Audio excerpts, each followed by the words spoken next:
अवधूत चिंतन श्री गुरुदेव दत्त श्री स्वामी समर्थ महाराज की जय. तर भारतभूमी ही संतांची महापुरुषांची भूमी आहे. या पवित्र भूमीत अनेक संतांनी अवतार घेऊन लोकांचे जीवन मार्गदर्शन केलं आणि अशाच महान संतांपैकी एक म्हणजे श्री स्वामी समर्थ महाराज. त्यांचे नाव घेतात भक्तांच्या मनात श्रद्धा, विश्वास आणि समाधान निर्माण होतं आणि आनंद देखील होतो. श्री स्वामी समर्थ हे दत्तात्रय यांचे अवतार मानले जातात. त्यांनी लोकांच्या कल्याणासाठी पृथ्वीवर अवतार घेतला. आज स्वामी समर्थ महाराज यांचा प्रकट दिन आहे. हा विशेषतः चैत्रशुद्ध द्वितीया या दिवशी साजरा केला जातो. या दिवशी स्वामी समर्थ अक्कलकोट येथे प्रकट झाले असे मानले जाते आणि हा दिवस भक्तांसाठी अत्यंत पवित्र आणि आनंदाचा असतो. या दिवशी भक्त मंदिरात जाऊन दर्शन घेतात, नामस्मरण करतात, भजन कीर्तन करतात आणि ओम श्री स्वामी समर्थ या मंत्राचा जप देखील करतात. श्री स्वामी समर्थ हे अचानक अक्कलकोट येथे प्रकट झाले. त्यांच्या आगमनानंतर संपूर्ण परिसरात एक दिव्य वातावरण निर्माण झालं होतं. ते साध्या वेशात पण अत्यंत तेजस्वी व्यक्तिमत्व घेऊन फिरत असत. त्यांच्या दर्शनाने लोकांच्या समस्या दूर होत असत. त्यांनी कोणताही भेदभाव केला नाही. गरीब असो किंवा श्रीमंत, सर्वांना समान प्रेम दिलं. स्वामी समर्थांनी अनेक चमत्कार करून लोकांना संकटातून वाचवलं आहे. एखाद्या आजारी व्यक्तीला जर त्यांच्या आशीर्वादाने बरं केलं, गरिबांना ते अन्नाचा आधार दिला, संकटात सापडलेल्या भक्तांना योग्य त्यांनी तो मार्ग दाखवला, परत अडचणीत असलेल्या लोकांचे प्रश्न सहज सोडवले. त्यांचं एक वचन खूप प्रसिद्ध आहे, तुम्हाला माहिती आहे, भिवू नकोस, मी तुझ्या पाठीशी आहे. हे वाक्य आजही लाखो भक्तांना धैर्य देतं. स्वामी समर्थांनी लोकांना साधे पण प्रभावी जीवन जगण्याचा मार्ग दाखवला. नेहमी सत्य बोला, देवावर विश्वास ठेवा, गरजूंना मदत करा, अहंकार टाळा, नामस्मरण करा. त्यांनी शिकवले की देव आपल्या आत आहे आणि श्रद्धा असेल तर काही अशक्य नाही. श्री स्वामी समर्थ यांनी भक्ताशी खूप जवळचे नाते आणि भक्तांनी त्यांच्या आयुष्यातील संकटे दूर होताना अनुभवले आहेत.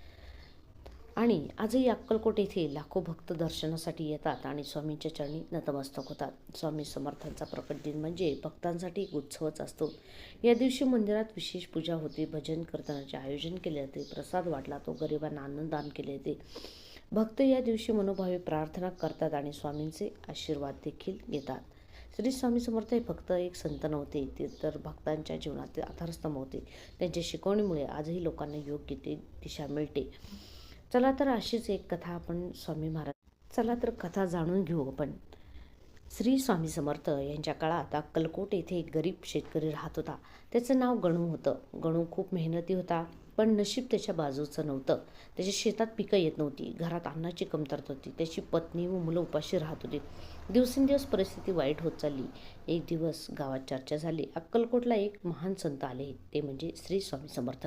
त्यांच्या दर्शनाने लोकांची दुःख दूर होतात. हे ऐकताच गणूच्या मनात आशेचा किरण जागा झाला. दुसऱ्या दिवशी पहाटेच गणू घरातून निघाला. पायात चप्पल नव्हती, हातात काही नव्हतं, पण मनात फक्त श्रद्धा होती. तो अनेक मैल चालत चालत अखेर अक्कलकोटला पोचला. तेथे त्यांनी स्वामी समर्थांच्या एका वडाच्या झाडाखाली बसलेलं पाहिलं. स्वामींच्या चेहऱ्यावर तेज होतं, डोळ्यात करुणा होती. गणू त्याच्याजवळ गेला आणि त्यांच्या चरणी पडला. गणू काही बोलण्याआधी श्री स्वामी समर्थ म्हणाले, काय रे गणू, खूप त्रास आहे ना? गणू आश्चर्यचकित झाला. त्यांनी काही सांगितलं नव्हतं, तरी स्वामींना सगळं कसं कळलं. डोळ्यात अश्रू घेऊन तो म्हणाला, स्वामी, माझं सगळं संपलं. शेत वाळले, घरात अन्न नाही, आता जगायचं कसं? स्वामी शांतपणे हसले आणि म्हणाले, भिवू नकोस, मी तुझ्या पाठीशी आहे. त्यांनी गणूला एक बुडभर माती दिली आणि सांगितलं, ही माती तुझ्या शेतात टाक आणि श्रद्धा ठेव.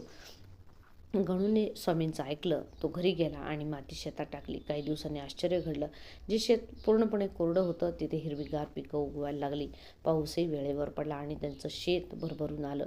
गणूच्या घरात आनंद परत आला. त्याची मुलं हसत होती, पत्नीच्या चेहऱ्यावर आनंद आणि समाधान होते. गणू पुन्हा अक्कलकोटला गेला आणि स्वामींच्या चरणी नतमस्तक झाला. तो म्हणाला, स्वामी, तुम्ही माझं आयुष्य बदललं. स्वामी फक्त हसले आणि म्हणाले, सगळं तुझ्या श्रद्धेमुळे झालं. देवावर विश्वास ठेव. तर ही कथा आपल्याला काय सांगते की संकट कितीही मोठं असलं तरी श्रद्धा सोडू नये. देवावर विश्वास ठेवला, मार्ग नक्की सापडतो. संतांचे आशीर्वाद आयुष्य बदलू शकतात आणि सर्वात महत्त्वाचं, भिवू नकोस, मी तुझ्या पाठीशी आहे. तर ही स्वामी समर्थाच्या प्रकट दिनानिमित्त होती खास कथा. तुम्हाला आवडल्यास माझ्या अश्विनी मराठी स्टोरीज या माझ्या यूट्यूब चॅनलला लाईक, शेअर, सबस्क्राईब करा. भेटूया नेक्स्ट व्हिडिओमध्ये, लाईव्हमध्ये लवकरच. तोपर्यंत सर्वांना श्री स्वामी समर्थ महाराज, सर्वांचं कल्याण होऊ दे.